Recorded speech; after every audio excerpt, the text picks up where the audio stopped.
तो कैसे हो मेरे गुजरात के कॉमर्स वाले भाई बहनों। मैं आपको 12th की इको और ओसी की पूरी तैयारी करवाते जा रहा हूं। हमारे चैनल के प्लेलिस्ट पे जाओ, वहां पे मैंने सारे लेक्चर्स अपलोड कर दिए हैं। आपकी एग्जाम की तैयारी अच्छे से करवाता मैं रहूंगा। अभी हम लोग पढ़ने जा रहे हैं chapter 4, banking and monetary policy. अब हम लोग इस चैप्टर का लास्ट टॉपिक पढ़ने जा रहे हैं, qualitative measure. Write the name of qualitative measure of the credit control function of the RBI. These measures are used by the Reserve Bank of India to control credit in specific sector of the economy.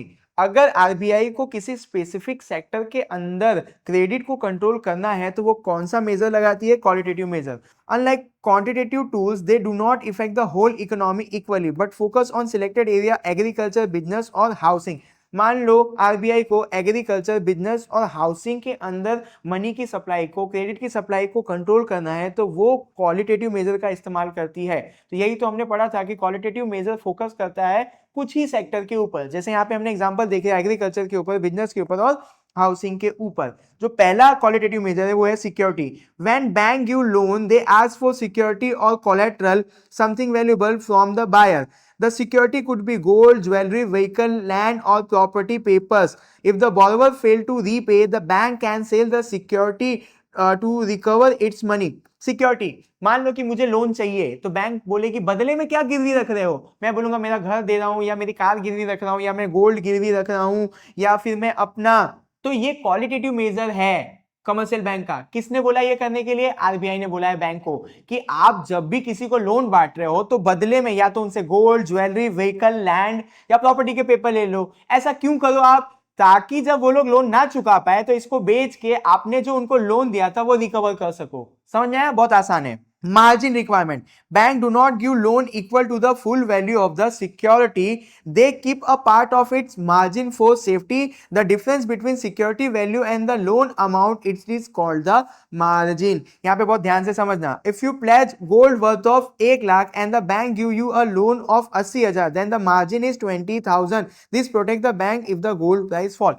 मान लो कि हम लोगों का gold है 1 लाख रुपए का, but आपको bank देगी सिर्फ और सिर्फ 80,000। 20,000 रुपए वो बैंक आपको लोन नहीं प्रोवाइड करेगी। गोल्ड कितने का था? 1 लाख रुपए का। आपको लोन कितना मिला? 80,000 रुपए का। तो ये जो इसके अंदर 20,000 रुपए है, इसको हम लोग बोल रहे हैं मार्जिन। अभी देखो ये जो मेरा फोन है, मान लो ये मेरा फोन 1 लाख रुपए का है। मैं गया दुकान के अंदर, मैंने दुकान वाले को बोला कि मुझे इस फोन के ऊपर लोन चाहिए, तो उसने बोला कि आपको 20% डाउन पेमेंट करना पड़ेगा, यानी आपको 20,000 जमा करना पड़ेगा। हम लोग आपको सिर्फ और सिर्फ 80,000 का लोन देंगे।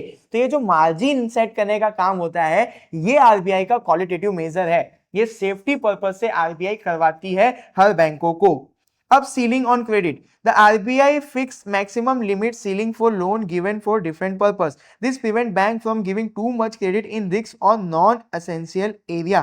मान लो कि आरबीआई ने ऐसा बोला कि आप लोगों को 200 करोड़ रुपए डालना होगा प्रॉपर्टी के अंदर, 100 करोड़ रुपए आपको डालना होगा गाड़ियों के अंदर, 50 करोड़ रुपए आपको डालना होगा जमीन के अंदर।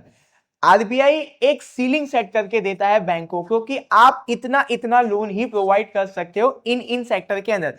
मान लो अभी मैं लोन लेने गया तो मेरा बैंकिंग के अंदर सारा डेटा है, तो बैंक ने बोला अब आपको लोन नहीं मिल सकता है। क्यों? क्योंकि आपकी कैपेसिटी 5 लाख की थी और आपने 4 लाख का लोन ले लिया है।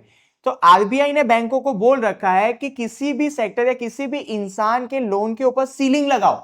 अमित की जितनी इनकम है उसके हिसाब से अमित सिर्फ 5 लाख का लोन ले सकता है, और अमित ने ऑलरेडी 4 लाख रुपए का लोन लेके रखा हुआ है। इसके ऊपर अब अमित को लोन नहीं मिलेगा। अमित की औकात है 5 लाख रुपए लोन लेने की, अमित ने 4 लाख का लोन लेके रखा हुआ है। अब इसके ऊपर उसको लोन मत देना वरना तुमको जेल भिजवा देंगे।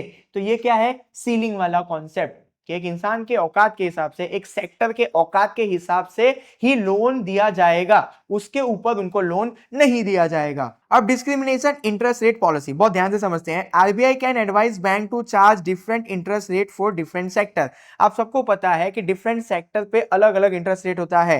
This help important sector like farming और small industry get loan at lower and non essential sector पे हाई। एग्जांपल से समझो, अगर आप एग्रीकल्चर लोन लेने जाओगे तो आपको 7% का इंटरेस्ट देना पड़ेगा। अगर आप लग्जरी कार लोन लेने जाओगे तो आपको 10% इंटरेस्ट देना पड़ेगा।